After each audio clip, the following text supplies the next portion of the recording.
On the way back from Lewis's funeral, my mom told me to start packing. She waited until the day before we left to tell Edie. I'm not sure if she wanted to make it easier or harder.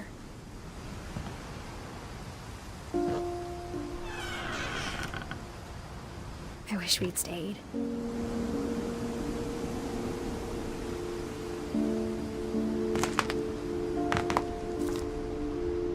But I understand why we left.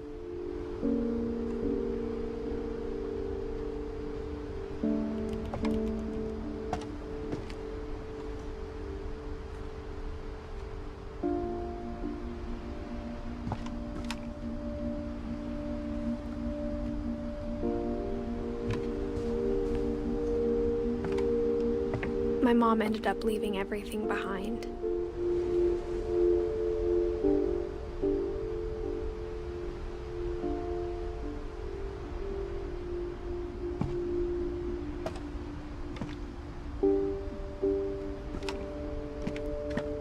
What happened that night had been coming for a long time. Maybe it should have come sooner.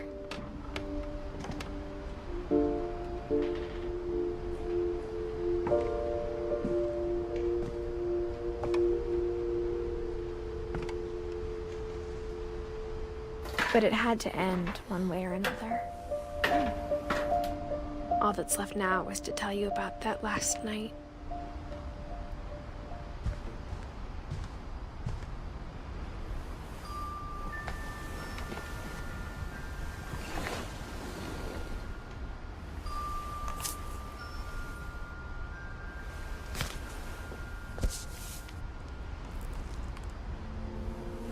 That whole last day, Edie just watched us pack and didn't say a word. Until supper, when she raised her glass and said, "To our final night together, and all our final nights apart." Grandma, you know what I said about alcohol. Some of your medications are very Edith, specific. I left a present for you in the hallway. Why don't you go open it? The grown-ups have to argue now. I'm sorry, you're right. We're all leaving tomorrow. Let's just enjoy our last... I'm not leaving. Edith, you're excused.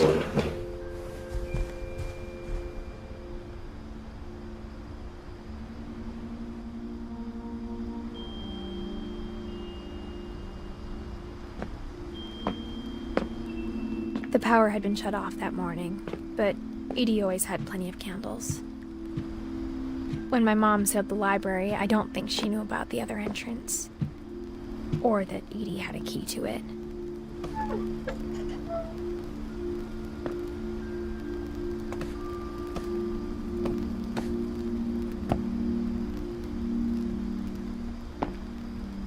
That thing you're afraid of isn't going to end when you leave the house. Edith has a right to know these stories. My children are dead because of your stories!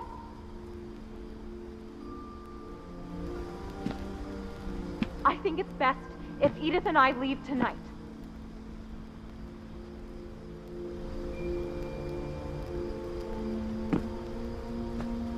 We'll have the nursing home send a van for you in the morning, okay?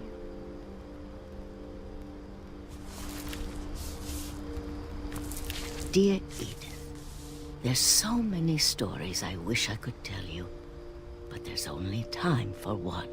This is about what happened on the night you were born. That night, the tide went way, way out. It was the first and last time I ever saw the old house aground. There'd been an earthquake out in the middle of the ocean. They called it the lowest tide in 1,000 years. God, it smelled awful. You know, I've seen that house every day of my life.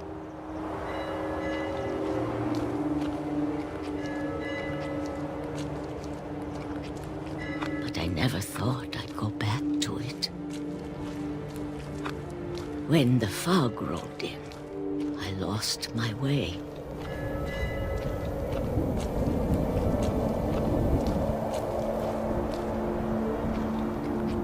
I got turned around.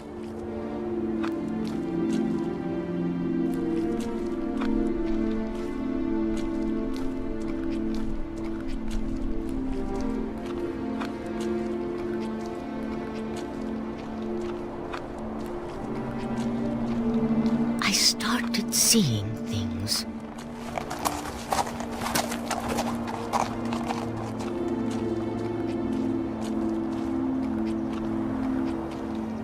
Things I'd forgotten had ever existed.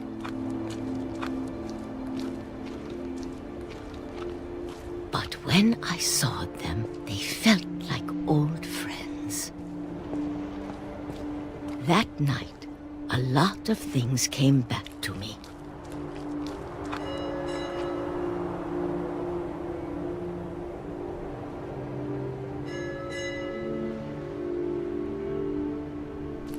Or maybe I came back to them.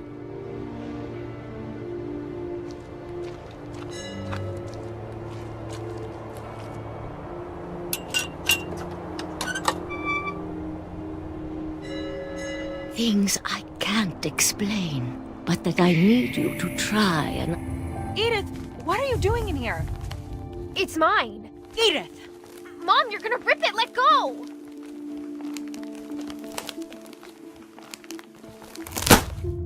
I kicked and screamed, but Mom dragged me to the car.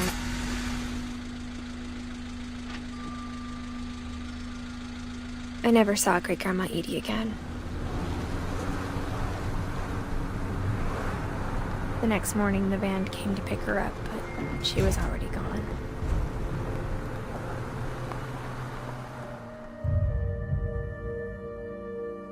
After that, we moved around a lot.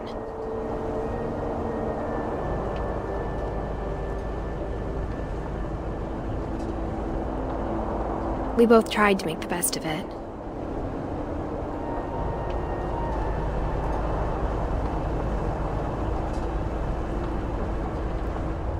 A few years went by.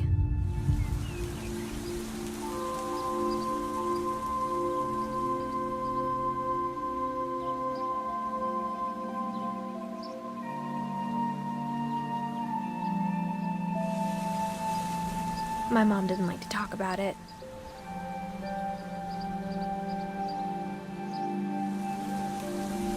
But she started getting sick a lot.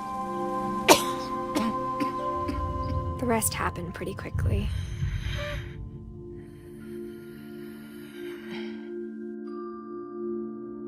She got better for a while, and then she didn't.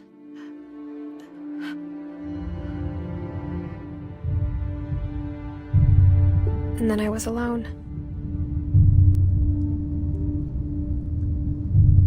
The last Finch left alive.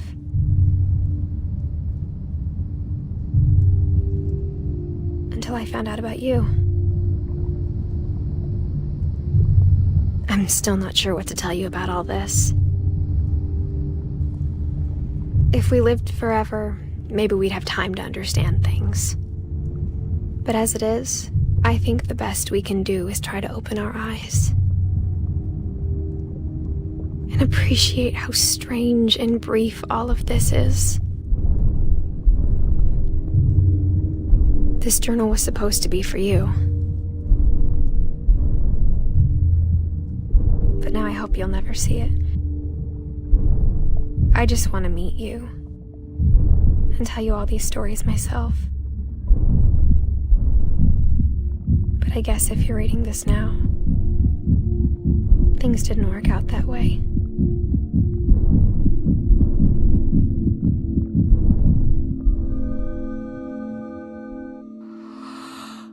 This is where your story begins. I'm sorry I won't be there to see it. It's a lot to ask, but I don't want you to be sad that I'm gone. I want you to be amazed that any of us ever had a chance to be here at all. Good luck.